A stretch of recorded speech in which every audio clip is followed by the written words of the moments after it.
Hi everyone, welcome to another video. It's pretty late, so good evening or good morning to whoever is going to be watching this. Um, One thing that often comes to my attention by people is that they want to start off a business, but they're not too sure where to get started with a logo design, and they don't necessarily have the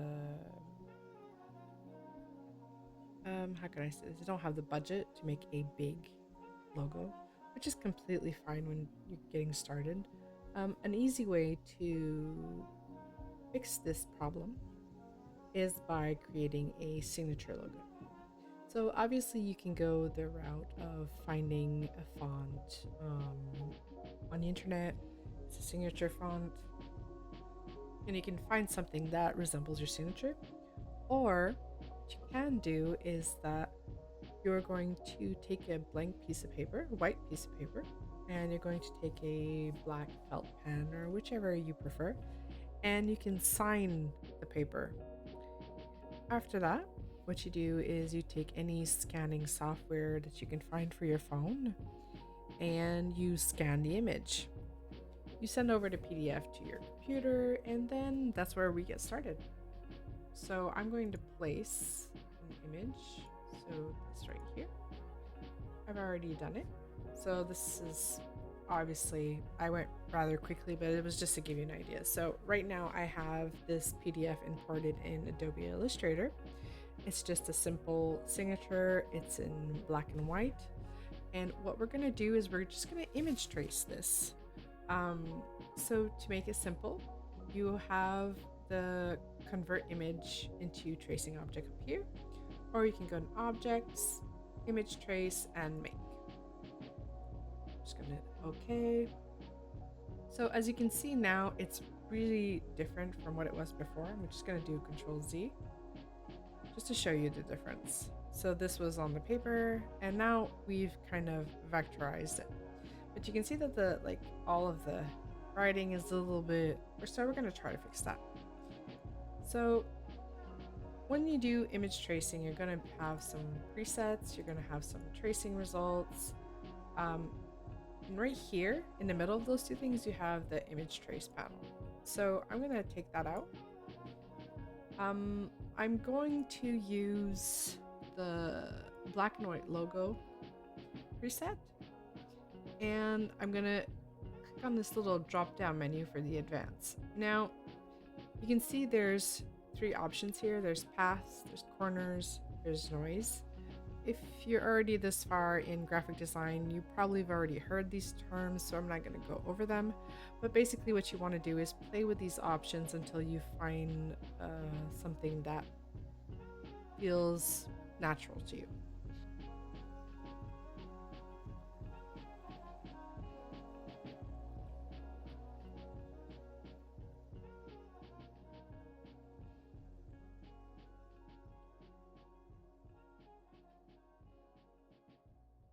So once that's done, keep in mind that the action that I'm about to do is going to make it so you can't change this anymore. So I always tell people, like, if you're going to do a destructive action on your design, make a copy, leave it on the side. You can put it on another layer. It doesn't really matter if you want to hide it, whatever. Hide it, lock it, forget about it, and then come back here and just click on it again. And then you're going to want to expand the design. So now you have a vectorized signature, but there's a lot of little black dots. There's still stuff to refine to it. So the first thing that I do is I take the direct selection. I click on a white background. I go and select same, fill color, and then I remove all of the white. Obviously there's still some black specks that I need to remove. I saw them prior, so I'm just going to do that.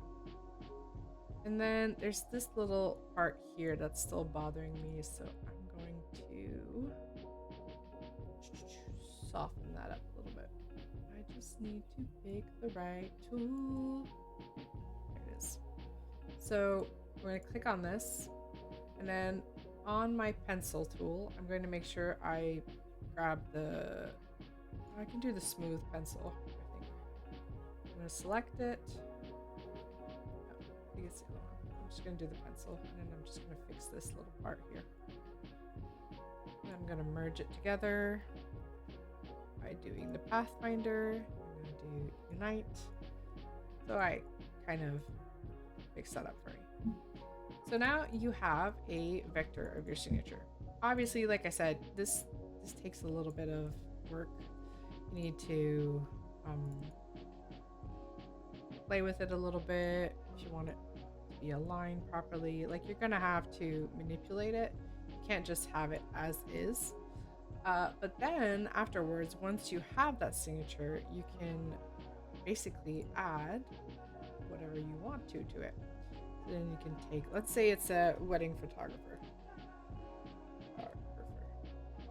Obviously right now this isn't the right font that I want. I'm just going to put it a little bit bigger to show you. I'm going to go with the softer. I'm going to go with the regular. I'm going to put it smaller. And I'm going to set the tracking a little bit higher.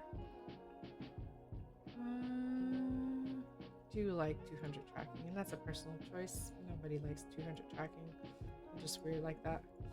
So just by doing it this way, you can add a little bit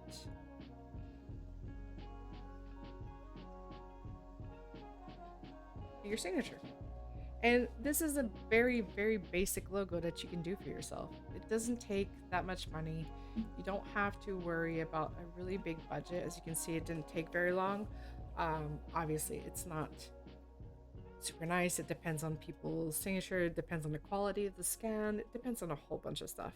But it just comes to show that you can create something with a budget. And if you don't have the software to create this, but you would like to create something like this, you can always contact me. I will do this on budget, but it's just to show you that you can make yourself a logo without needing any particular tools, except Illustrator, obviously. I don't use any other software, so I wouldn't be able to tell you, but this is a good way to get started and make it look slightly professional, and then you can build on top of this if you want to change it. A lot of people start off with their names at their logo in the creative industry, and this is a way to do it.